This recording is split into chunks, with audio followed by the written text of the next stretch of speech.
வணக்கம். All India radio Chennai.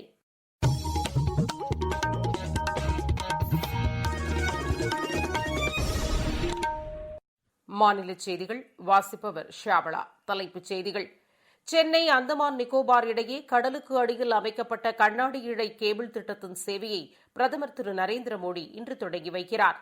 COVID-19 தொடர்பாக முதலமைச்சர் திரு எடப்பாடி பழனிசாமி இன்று கள்ளக்குறிச்சியில் ஆலோசனை மேற்கொள்கிறார். இந்த நோய் தொற்று சிகிச்சைக்கான உயிர்காக்கும் மருந்துகளை அதிக விலைக்கு விற்பவர்கள் மீது கடும் நடவடிக்கை எடுக்கப்படும் என்று மக்கள் நல்வாழ்வுத்துறை அமைச்சர் டாக்டர் விஜயபாஸ்கர் எச்சரித்துள்ளார். மாநகராட்சி பகுதிகளில் சிறிய வழிபாட்டு தலங்களில் பொதுமக்கள் தரிசனத்திற்கும் உடற்பயிற்சி கூடங்கள் மற்றும் ஓட்டுநர் பயிற்சி பள்ளிகளும் இன்று முதல் செயல்பட தமிழக அரசு அனுமதி வழங்கியுள்ளது. 10ஆம் வகுப்பு பொதுத் தேர்வு முடிவுகள் இன்று வெளியிடப்படுகின்றன. இனி விரிவான செய்திகள். சென்னை அந்தமான் நிக்கோபார் இடையே கடலுக்கு அடியில் அமைக்கப்பட்ட கண்ணாடி இழை கேபிள் திட்டத்தின் சேவையை பிரதமர் திரு நரேந்திரமோடி இன்று காணொலி காட்சி வாயிலாக தொடங்கி வைக்கிறார். இந்த திட்டத்தின் மூலம் அந்தமான் நிக்கோபார் தீவுகளுக்கு அதிவிரைவு இணையதள சேவை மற்றும் மேம்பட்ட செல்போன் சேவை கிடைக்கும் என்று அந்தமான் நிக்கோபார் வட்ட BSNL தலைமை பொது மேலாளர் திரு முரளிகிருஷ்ணா எமது செய்தியாளரிடம் தெரிவித்தார். Chennai Andaman Nicobar island submarine cable project இது சென்னையிலிருந்து அந்தமான் நிக்கோபார் 8 ஐலண்ட்ஸுக்கு சப்மரைன் கேபிள் மூலியமா very high speed internet and telecom connectivity கொடுக்கலாம். இது 2 வருஷம் முன்னாடி நம்ம ஆனரபிள் பிரைம் மினிஸ்டர் வேலையை தொடங்கி வச்சிருந்தாரு. இந்த வேலை 1000 crores இன்வெஸ்ட்மெண்ட். அந்த investment universal service application fund அவங்க இதை ஃபைனான்ஸ் பண்ணியிருக்காங்க. இது common to all service provider including defence also. இதனால அந்தமான் அண்ட் நிக்கோபார் ஐலாண்ட் நிறைய இம்ப்ரூவ்மெண்ட் நடக்கலாம். Of course telecom and internet improve ஆகும். அதனால you can have IT enabled services, government services. இந்த இன்டர்நெட் ஒரு ஐலாண்ட்லயும் கேபிள் லேண்டிங் ஸ்டேஷன் சப்மரைன் கேபிளோட டெர்மினல் எக்யூப்மெண்ட் செட் பண்ணியிருக்கோம். அதுல இருந்து லோக்கல் நெட்வொர்க் இது ஹை ஸ்பீட் பேண்ட்வித் டிஸ்ட்ரிபியூட் ஆயிடும். இந்த ஐலாண்ட்ஸ் பேர் ஃபர்ஸ்ட் சென்னையில இருந்து போர்ட் பிளேருக்கு வரும். போர்ட் பிளேர்ல இருந்து ஒரு பிரான்ச் கீழே போகும். That is to little Andaman. அங்க இருந்து கார் நிக்கோபார், அங்க இருந்து Kamorta and finally Campbell Bay which is very much close to Indira Point, இந்தியாவோட லாஸ்ட் பாயிண்ட். நார்தர்ன் சைட்ல இது போர்ட் பிளேர்ல இருந்து ஸ்வராஜ் த்வீப், ஹாவிலாக் சொல்கிற ஸ்வராஜ் த்வீப், அங்க இருந்து லாங் ஐலாண்ட், அங்க இருந்து இப்பத்துக்கு டெர்மினேட்டிங் இன் ரங்கத். ஆக்சுவலா இது ரிங்கை கம்ப்ளீட் பண்ணா கொஞ்சம் பெனிஃபிட் வரும். முதலமைச்சர் திரு எடப்பாடி பழனிசாமி கோவிட்-19 தொடர்பாக இன்று கள்ளக்குறிச்சியில் ஆலோசனை மேற்கொள்கிறார். இந்த மாவட்டத்தில் மேற்கொள்ளப்பட்டு வரும் நோய் தொற்று தடுப்புப் பணிகள் மற்றும் வளர்ச்சித் திட்டப் பணிகள் குறித்து முதலமைச்சர் ஆய்வு மேற்கொள்கிறார். விவசாய சங்க பிரதிநிதிகள், மகளிர் சுய உதவிக் குழுவினர் மற்றும் தொழில்துறையினருடன் திரு எடப்பாடி பழனிசாமி கலந்துரையாடுகிறார். தொலைபேசி வழி மருத்துவ சேவை வழங்கும் சஞ்சீவினி திட்டத்தை மாநில அரசுகள் சிறப்பாக செயல்படுத்தி வருவதாக மத்திய சுகாதாரத்துறை அமைச்சர் டாக்டர் ஹர்ஷ்வர்தன் கூறியுள்ளார். இந்த திட்டத்தின் செயலாக்கம் குறித்து காணொலி காட்சி வாயிலாக நேற்று ஆய்வு மேற்கொண்டு அவர் பேசினார். இந்த திட்டத்தின் மூலம் இதுவரை 1.5 லட்சம் மருத்துவ ஆலோசனைகள் வழங்கப்பட்டிருப்பதாகவும் அவர் தெரிவித்தார். இதில் தமிழகம் 32,035 ஆலோசனைகளை வழங்கி முதலிடத்தில் இருப்பதாகவும் டாக்டர் ஹர்ஷ்வர்தன் தெரிவித்தார். கோவிட்-19 சிகிச்சைக்கான உயிர்காக்கும் மருந்துகளை அதிக விலைக்கு விற்பவர்கள் மீது கடும் நடவடிக்கை எடுக்கப்படும் என்று மக்கள் நல்வாழ்வுத்துறை அமைச்சர் டாக்டர் விஜயபாஸ்கர் எச்சரித்துள்ளார். நேற்று சென்னையில் செய்தியாளர்களிடம் பேசுகையில் அவர் இவ்வாறு கூறினார்.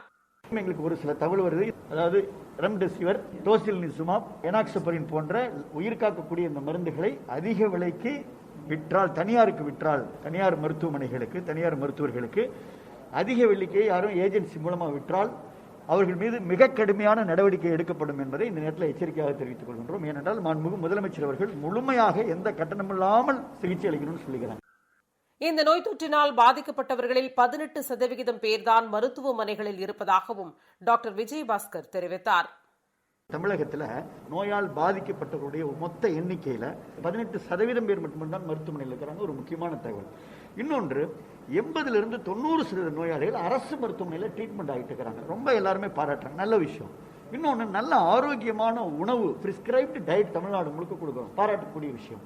இன்னொரு முக்கியமான விஷயம், இன்றைக்கு இந்த ரெக்கவரி ரேட் இன்னைக்கு அதிகமாக இருக்கு. இதெல்லாம் இப்படி பல பாசிட்டிவான விஷயங்கள் இன்னைக்கு இந்த கொரோனா வைரஸ் காலத்தில் இந்த நடவடிக்கையில் நம்ம பண்ணிட்டு இருக்கிறோம். அதனால நல்ல விஷயங்களை பாராட்டுங்கள், ஊக்கப்படுத்துங்கள், உற்சாகப்படுத்துங்கள். நியாயமான ஆக்கப்பூர்வமான கருத்துக்களை சொல்லுங்கள். அரசு அதை கேட்டு செய்வதற்கு தயாராக இருக்கிறது. தமிழகத்தில் கோவிட்-19 பாதிக்கப்பட்டவர்களில் இதுவரை 2,38,638 பேர் குணமடைந்துள்ளனர். நேற்று மட்டும் 6,020 பேர் குணமடைந்ததாக மாநில அரசின் செய்திக்குறிப்பு தெரிவிக்கிறது. மாநிலம் முழுவதும் 61 அரசு மற்றும் 68 தனியார் ஆய்வகங்களில் இந்த நோய் தொற்றுக்கான பரிசோதனை மேற்கொள்ளப்பட்டு வருகிறது. இதுவரை 31,09,708 பேருக்கு பரிசோதனை மேற்கொள்ளப்பட்டிருப்பதாகவும் அந்த செய்திக்குறிப்பில் குறிப்பிடப்பட்டுள்ளது. தமிழகத்தில் மாநகராட்சி பகுதிகளில் உள்ள சிறிய வழிபாட்டு தலங்களில் இன்று முதல் பொதுமக்கள் தரிசனத்திற்கு மாநில அரசு அனுமதி அளித்துள்ளது. ஆண்டு வருமானம் 10,000 ரூபாய்க்கும் குறைவாக உள்ள வழிபாட்டு தலங்களுக்கு மட்டுமே இது பொருந்தும் என்றும் தெளிவுபடுத்தப்பட்டுள்ளது. சென்னை மாநகராட்சிக்கு உட்பட்ட பகுதிகளில் ஆணையரிடமும் இதர மாநகராட்சி பகுதிகளில் மாவட்ட ஆட்சியரிடமும் இதற்கான முன் அனுமதி பெற வேண்டும் என்று தெரிவிக்கப்பட்டுள்ளது. உடற்பயிற்சி கூடங்களும் இன்று முதல் திறப்பதற்கு அனுமதி அளிக்கப்பட்டுள்ளது. 50 வயதுக்கு உட்பட்டவர்களை மட்டுமே அனுமதிக்க வேண்டும் என்றும் அறிவுறுத்தப்பட்டுள்ளது. இதற்கான வழிகாட்டு நெறிமுறைகளையும் மாநில அரசு வெளியிட்டுள்ளது. இதேபோல் ஓட்டுநர் பயிற்சி பள்ளிகளும் இன்று முதல் செயல்பட அனுமதி அளிக்கப்பட்டுள்ளது. நீங்கள் கேட்டுக் கொண்டிருப்பது ஆல் இண்டியா ரேடியோவின் மாநில செய்தி அறிக்கை.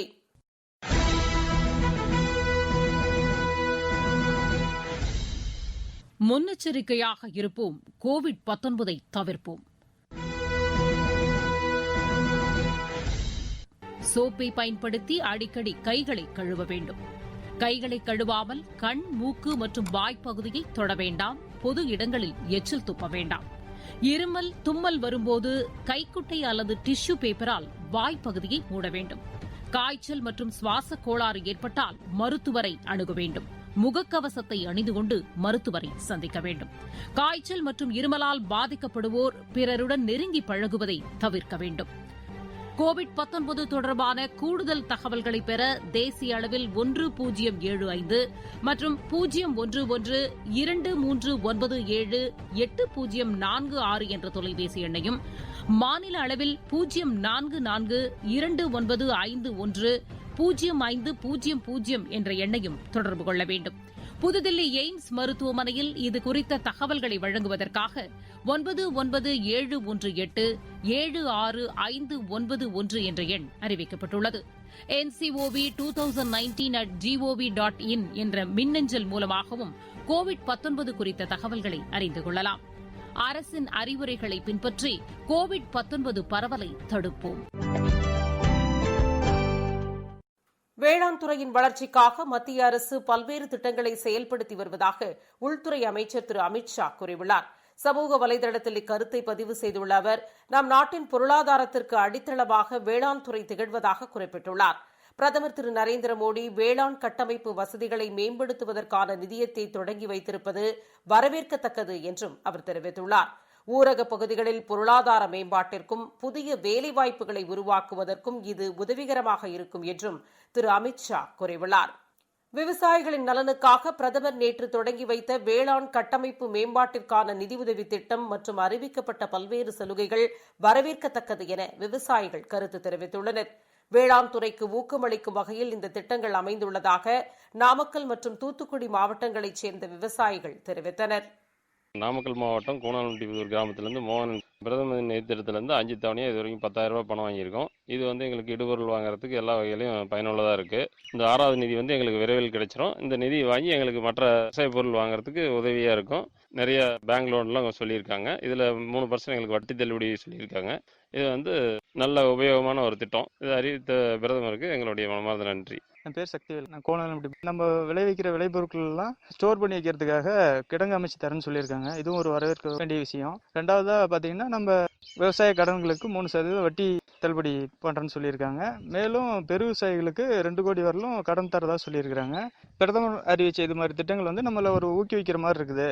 இது போன்ற திட்டங்களை அறிவிச்சதுனால நமக்கு விவசாயம் வந்து கொஞ்சம் பெருகிறதுக்கும் நல்ல வாய்ப்பு. மேலும் நம்ம கஷ்டப்படுற நேரத்தில் இது மாதிரி உதவி பண்றதுனால நம்ம அதை வச்சு மூலப்பொருள் வாங்குறதுக்கோ மற்ற விவசாய பொருள் வாங்குறதுக்கு உபகரணங்கள் யூஸ் பண்றதுக்கு உதவியா இருக்கும். இதை அறிவிச்ச பாரத பிரதமருக்கு நன்றி. தூத்துக்குடி சண்முக மல்லுச்சாமி, விவசாயி.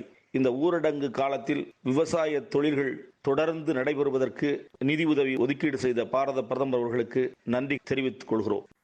நீலகிரி மாவட்டத்தில் மழை வெள்ளத்தால் பாதிக்கப்பட்ட பகுதிகளில் நிவாரணப் பணிகள் முழுவீச்சில் மேற்கொள்ளப்பட்டு வருவதாக வருவாய்த்துறை அமைச்சர் திரு உதயகுமார் கூறியுள்ளார். மதுரையில் செய்தியாளர்களிடம் பேசுகையில் அவர் இவ்வாறு கூறினார்.